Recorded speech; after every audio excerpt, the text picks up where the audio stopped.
We'd like to start the regular press conference by Minister Hayashi. The floor is yours, sir. I have no opening remarks. Then we will be accepting questions. If you are called upon, please state your affiliation and your name before you raise your question. Araya-san from Hokkaido Shimbun, please. Araya from Hokkaido Shimbun. The Russian Supreme Prosecutor's Office has designated the League of Residents of Tsushima and Habomai as organization non grata, and it seems Chief Cabinet Secretary has protested, and he said that this should not affect negatively the residents of the island and those of the League. And the residents are afraid that the possibilities of visiting graves in the Northern Islands will diminish as a result of this. They are concerned.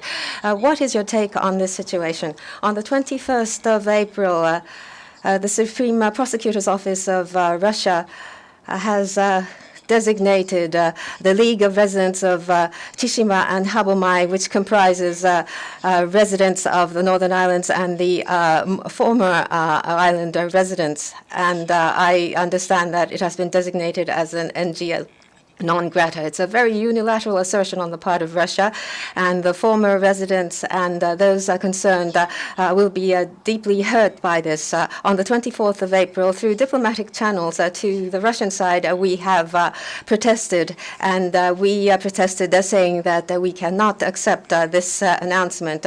I would not like to answer this based on predictions and speculation. In any case, the resumption of four-island exchanges, including a visitation to graves, is one of the priority issues in Japan-Russia relations. We strongly hope that the situation will be such that we can resume these projects, and we are engaging in diplomatic exchanges with embassies on both sides. So we'd like to emphasize the visitation to the northern graves and act appropriately. Uechi-san of Asahi Shimbun newspaper. Uechi of Asahi Shimbun newspaper about the evacuation of Japanese nationals from Sudan.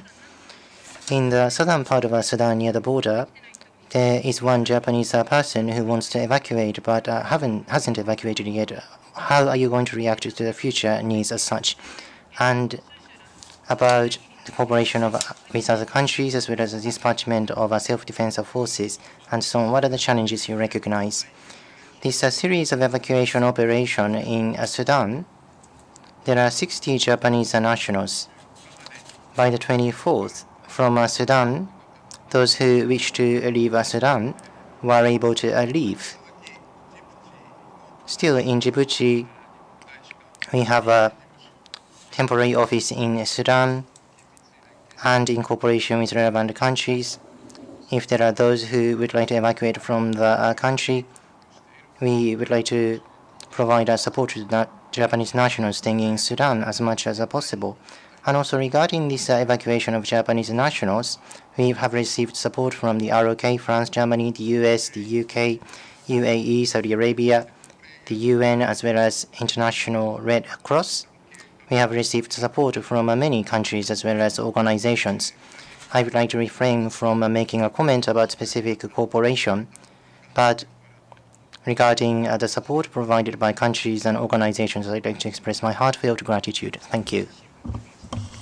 Takeuchi-san, Mainichi Shimbun, please. Takeuchi, Mainichi Shimbun. The Chinese ambassador in France made a statement with regard to countries that have become independent from the former Soviet Union. He has said that there is no international agreement specifically stating this position of the sovereign countries, and the Ukraine and the Baltic countries are acting negatively. Could I have your take on this? The Chinese ambassador's statement is something that I am aware of. I should like to refrain from commenting on each of these statements.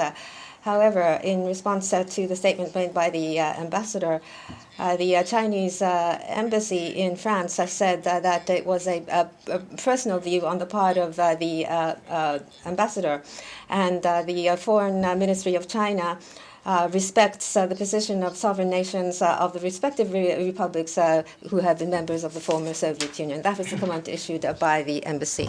Katsurada-san of Kyodo News. Katsurada of Kyodo News.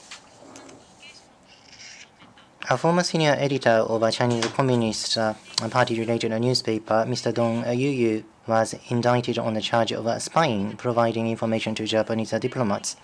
Japanese embassy official who met with him was detained in February last year, and the Japanese government strongly protested. What is your reaction to this, and what is the possible impact on the diplomacy with China going forward?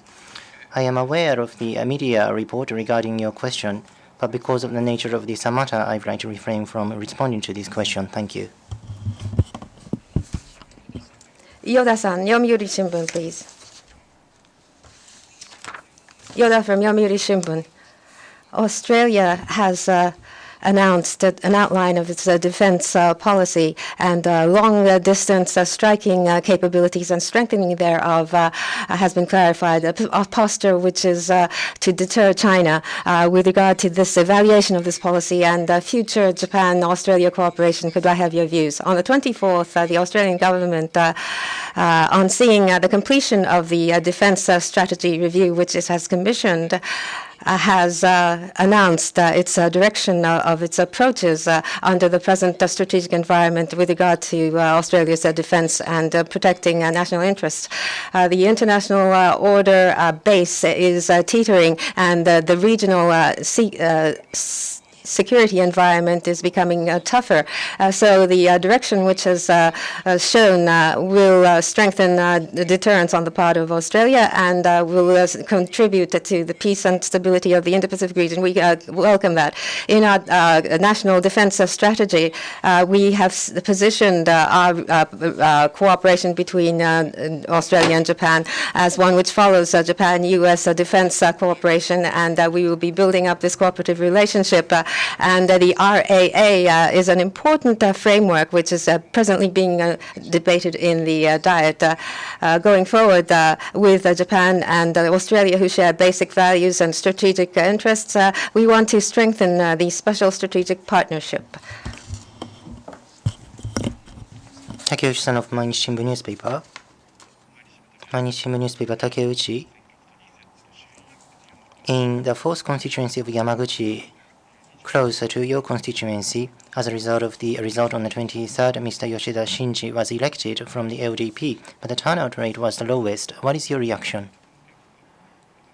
And as a result, within Yamaguchi Prefecture, there will be 4 lower house candidates, so coordination will be needed going forward. What sort of coordination are you planning to make? Thank you. Regarding the result of the election, in the position of a foreign minister, I would like to refrain from making a comment. By the way, going forward, regarding the future coordination of our candidates with the Yamaguchi Prefecture Federation, there have been a lot of discussions led by them, so I would like to monitor such discussions and would like to have expectations. Thank you. Tanaka-san from GG Press, please. Tanaka from GG Press. Japan Restoration Party and Muneo Suzuki is studying a visitation to Russia. And Suzuki, the Diet member, has objected to the government position regarding Ukraine.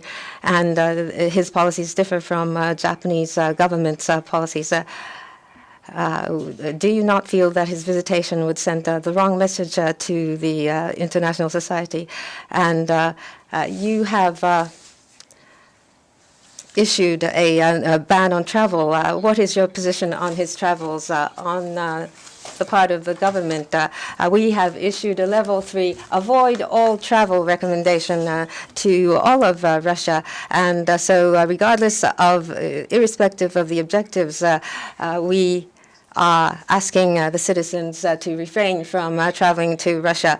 Having said that, what is being reported, Muneo Suzuki's visitation to Russia, I understand is being coordinated in the Diet, and so on the part of the government, we'd like to refrain from stating comments. Iwasawa-san of NHK. NHK Iwasawa, thank you. Regarding the Sudan situation, once again, so far, Japanese nationals and family members, 58 nationals have been able to evacuate safely. What is your reaction to this situation? And also already in Djibouti, there are Japanese people who have evacuated, and going forward about their returning to Japan, what sort of support is MOFA going to provide? Thank you. As I said earlier,